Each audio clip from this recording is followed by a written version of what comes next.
this is Shaheen, and in this particular lecture video, we are going to discuss BEVAE 181 का assignment.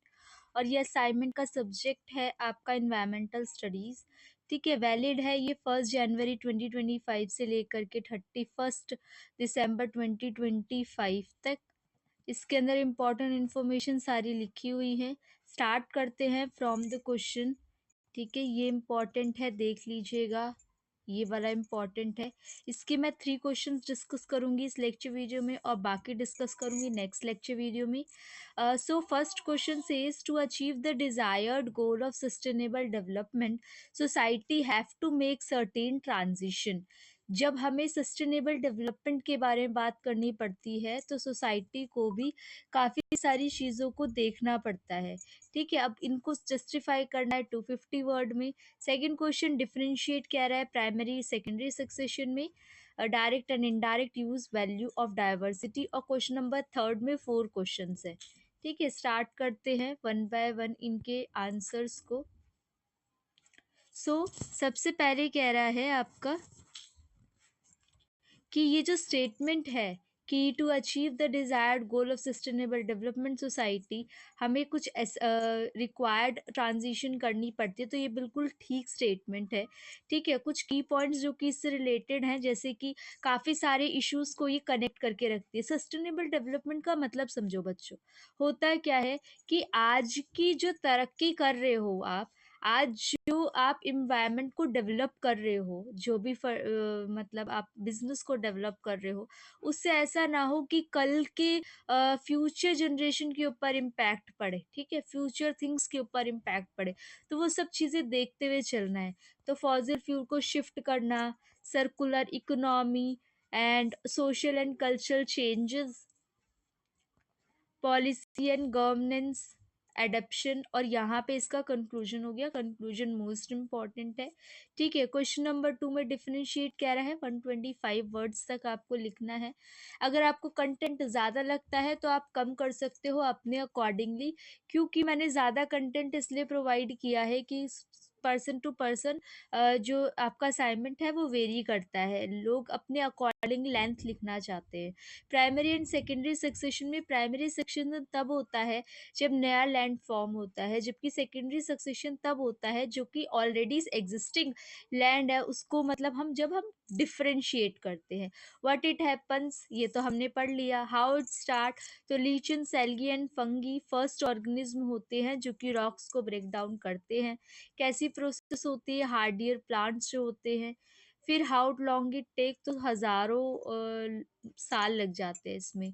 Secondary succession क्या होता है, जब एक ऑलरेडी एग्जिस्टिंग लैंड है उसके अंदर हमने वाइल्ड फायर के थ्रू, फ्लड या ह्यूमन एक्टिविटी से उसको दोबारा स्टार्ट किया. हाउ इट स्टार्ट, कैसे स्टार्ट होता है, कैसे प्रोग्रेस होती है, कितना टाइम, वो 50 ईयर्स अराउंड लेता है. Direct and indirect use of biodiversity, तो अगर मैं मेन बात करूं तो direct and indirect use value of biodiversity is that direct use value refers to the tangible assets. यहाँ पे टेंजिबल थिंग्स आ जाती है.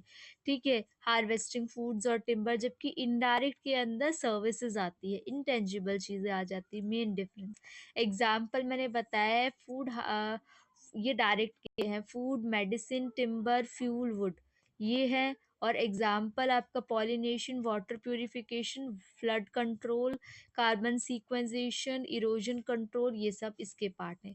Question number 3 is answer the following question in about 150 word. सबसे पहले है biodiversity hotspot. Why is India considered as a mega biodiversity hotspot. तो biodiversity hotspot क्या है, एक ज्योग्राफिकल रीजन है जहाँ पे अलग अलग तरीके के हमें प्लांट्स और एनिमल की प्रजातियाँ मिलती हैं and are under specific significant threat of habitat loss, और उनके खोने का डर रहता है. बायोडाइवर्सिटी हॉटस्पॉट बोला गया है जैसे कि इसमें वेस्टर्न घाट्स, हिमालय वगैरह आ जाते हैं. कुछ की पॉइंट्स इसके हैं, high species richness,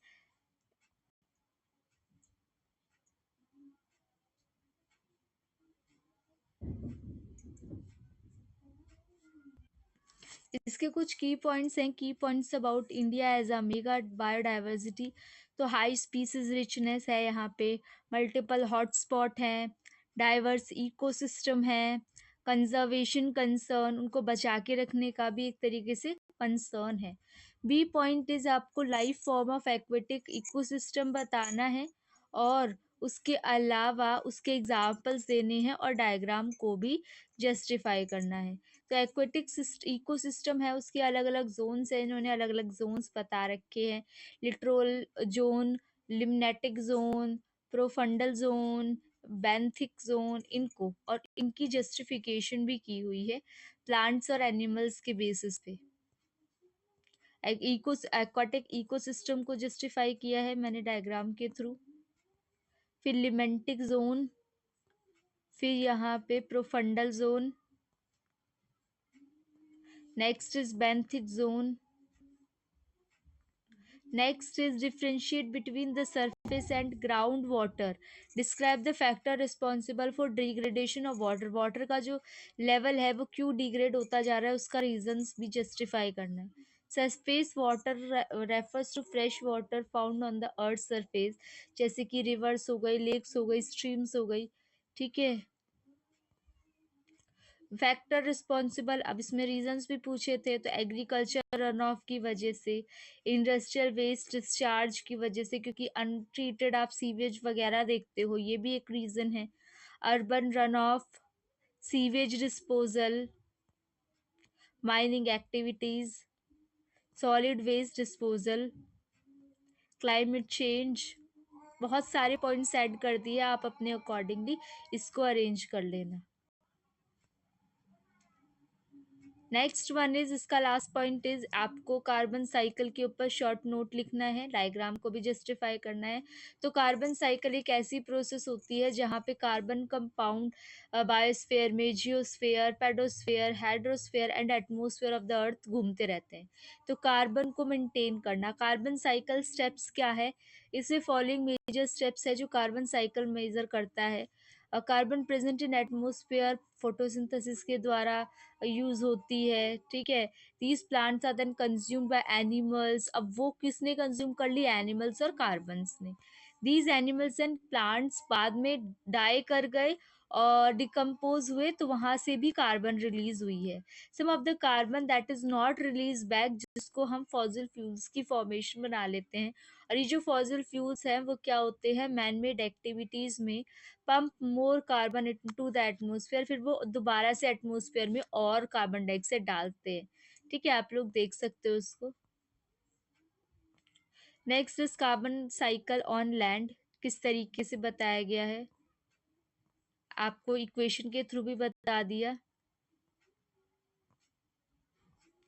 and from question number 4 onwards we will discuss in next lecture video.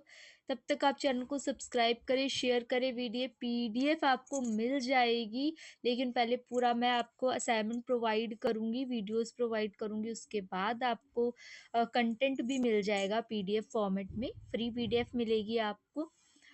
और आप लोग तब तक चैनल को सब्सक्राइब करें, शेयर करें video as more as possible. देखो इतनी एक्सप्लेनेशन के साथ मैं ही आप लोग को प्रोवाइड कर रही हूँ, फ्री पीडीएफ प्रोवाइड कर रही हूँ, तो आप लोग की भी रिस्पॉन्सिबिलिटी बनती है कि आप लोग भी अपने एंड से कुछ ना कुछ अप्रिशिएशन के तौर पे हम लोग को प्रोवाइड करें। ओके, तो आप लोग से मिलते हैं नेक्स्ट लेक्चर वीडियो में। Thank you for watching and be happy students.